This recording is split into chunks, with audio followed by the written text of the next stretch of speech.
Saudara Ketua DPP PD Perjuangan Said Abdullah mengungkap keinginannya menduetkan Ganjar Pranowo dan Anies Baswedan pada Pilpres mendatang.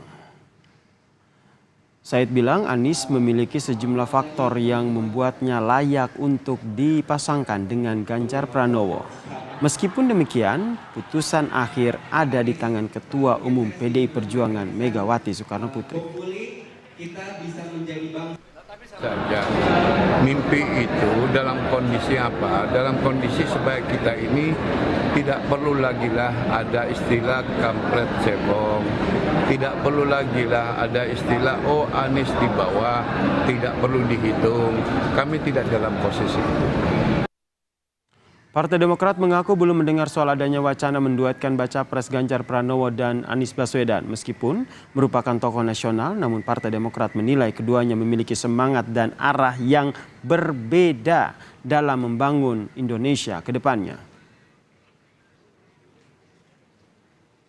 Mas Anies, Mas Ganjar, juga Mas Ahaye, ini kan merupakan tokoh-tokoh nasional yang sangatlah layak dan pantas menjadi pemimpin di negeri ini ke depannya. Hanya saja kita tahu saat ini kami Demokrat bersama dengan Koalisi Perubahan sudah memiliki jalan sendiri. Sedangkan Mas Ganjar sendiri sudah memiliki jalannya. Sudah memiliki jalannya sendiri, hanya saja memang jika saat ini kita belum bersama, mungkin ke depannya.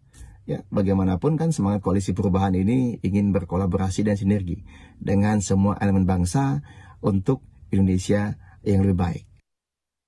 Senada dengan partai satu koalisi, Nasdem yang mengusung Anies Baswedan sebagai baca pres menanggapi santai usulan duet Ganjar dan Anies pada Pilpres 2024.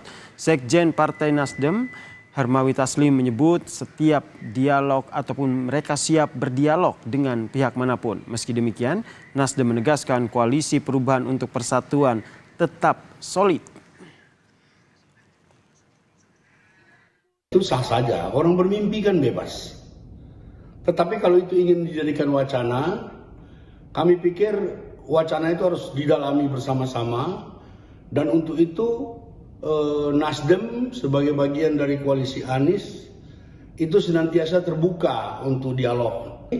Kami masih solid tergabung dalam Koalisi Perubahan, Nasdem, Partai Demokrat dan PKS.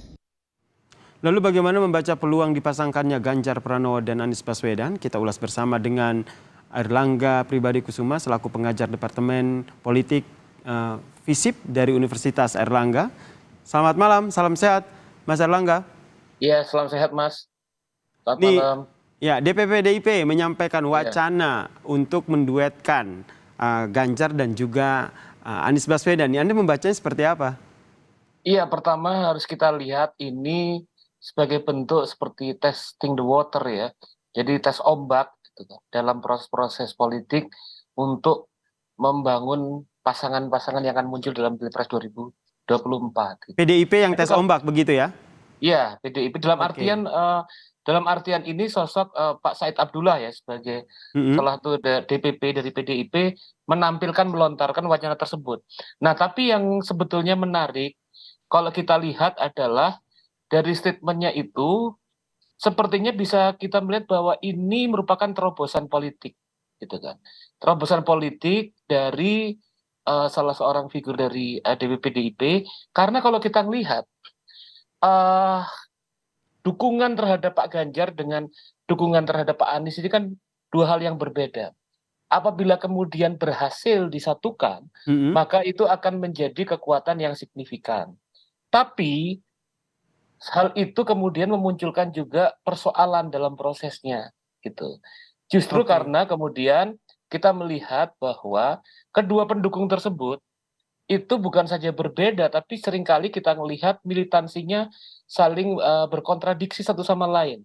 Sehingga mencoba untuk menghubungkan dan mensinergikan pemilih-pemilih dan pendukung-pendukung dari Pak Ganjar dan Pak Anies itu bukan suatu hal yang mudah. Gitu. Artinya bahwa proses yang untuk mencoba untuk menyinergiskan dua hal tersebut bisa jadi memakan jangka waktu yang cukup lama. Jadi bisa jadi dalam proses kampanye maka kemudian pasangan ini harus sibuk dengan menghadapi persoalan internal tersebut. Gitu. Nah itu tantangannya kalau Keduanya akhirnya bisa bersatu begitu atau dipasangkan begitu. Ya, Nah, untuk Anda bilang dipasangkan. tadi cek ombak begitu, akhirnya ombak tersebut akhirnya direspons juga begitu oleh Partai Demokrat, kemudian dari Nasdem juga, bahkan PKS juga akhirnya angkat suara begitu. Anda melihatnya apakah ini sudah berhasil cek ombak yang dilakukan PDIP ini? Berhasil dalam konteks kemudian memunculkan respon gitu. Karena kemudian statement itu kan seperti out of the box ya. Artinya satu hal yang selama ini tidak terbayangkan, tidak terpikirkan dalam konstelasi politik tiba-tiba ditampilkan dalam statement tersebut gitu. Baik, ini terkait dengan responnya nih Mas Erlangga. Saya ajak Mas Erlangga dan juga pemirsa Kompas TV untuk mendengarkan respons dari Partai Keadilan Sejahtera terkait dengan wacana ataupun isu dari PDIP yang ingin menduetkan Ganjar dan juga Anies. Wow, ini kalau Ganjar dan Anies bisa ganas ini kan. Tapi semua itu kan bahagian dari komunikasi politik ya. Membuat isu ya, kemudian berkomunikasi, bertemu, itu kan bahagian dari penjajakan untuk menemukan dan mempertemukan kepentingan-kepentingan yang dimiliki oleh masing-masing partai politik. Itu suatu hal yang biasa ketika ada isu terkait dengan Ganjar Anies atau Anies Ganjar atau kemudian juga Anies Puan atau kemudian Ganjar Caimin dan lain sebagainya. Jadi masih bisa ditolerir lah apa yang dilakukan oleh partai-partai politik ketika mereka mengemas sebuah isi, toh juga belum ada hitam di atas putih kan, jadi semuanya masih terbuka lebar. Ini kalau dari PKS sendiri bilang bisa jadi duet ganas begitu, Ganjar Anies, ganas dalam tanda kutip. Anda melihatnya dari PDIP sendiri ini tendensinya itu lebih kepada untuk cek ombak atau ingin menggoyang koalisi perubahan? Iya, saya pikir bahwa di internal PDIP sendiri masih belum tercapai kesepakatan tentunya ya, baru kemudian ditampilkan. Nah, kemudian kalau tadi kita lihat bahwa selama sampai sebelum proses kandidasi itu dikirimkan ke KPU, saya pikir bahwa proses-proses kemungkinan-kemungkinan itu sangat mungkin gitu. Dan juga kalau kita lihat bahwa apabila kemudian muncul pasangan ini, maka kemudian dalam konteks politik nasional kita juga bisa meredam terjadinya polarisasi politik yang selama ini kemudian menjadi bagian dari problem politik keindonesiaan kita gitu. Artinya tadi seperti disebutkan oleh Pak Said Abdullah misalnya, kita tidak lagi bicara tentang misalnya cebong kampret gitu kan, atau kemudian hal-hal yang membelah satu sama lain. Cuma persoalannya bukan hal yang mudah tadi saya utarakan, karena misalnya di satu sisi Pak Ganjar kemudian merepresentasikan melanjutkan kepemimpinan Jokowi. Sementara tagline dari Pak Anies awalnya itu adalah perubahan gitu. Itu kemudian dilihat dari sisi situ kita bisa melihat perbedaan kontras di antara keduanya. Oke, ini ada perbedaan visi begitu ya. Ya, perubahan betul. dan juga melanjutkan begitu. Jadi sesuai dengan topik dialog kita, isu duet Ganjar dan Anies ini menurut Anda mungkin akan terjadi? Kalau bicara tentang kemungkinan bisa jadi, bisa terjadi gitu. Tapi ada selalu kemungkinan gitu. Tapi bukan hal yang mudah. Artinya misalnya kalau kita ngelihat respon-respon yang kemudian dari partai-partai yang hendak mengusung Mas Anies itu kan beragam dan kemudian ada kecenderungan resistance.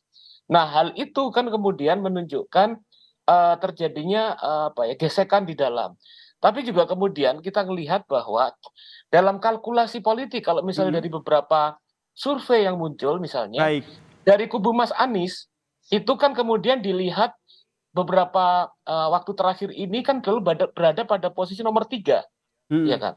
Artinya pilihan-pilihan politik yang memungkinkan gitu, daripada menggenapi 2 kemudian kandidat pasangan, maka kemudian bisa jadi tawaran tersebut meskipun baru testing the water bisa jadi diambil, karena kemudian kalau itu yang dilakukan, maka kemudian dia bisa menjadi posisi dalam konteks wapres begitu. Baik, kita nantikan ya Mas Erlangga ya. Nanti seperti apa nih? Apakah ini hanya sekedar isu seperti kata Anda tadi cek ombak, tapi kita nggak tahu ya kemungkinannya akan seperti apa. Terima kasih Mas Erlangga Pribadi Kusman, pengajar Departemen Politik FISIP dari Universitas Erlangga telah berbagi perspektifnya di Kompas Malam. Salam sehat Mas Erlangga. Salam sehat Mas.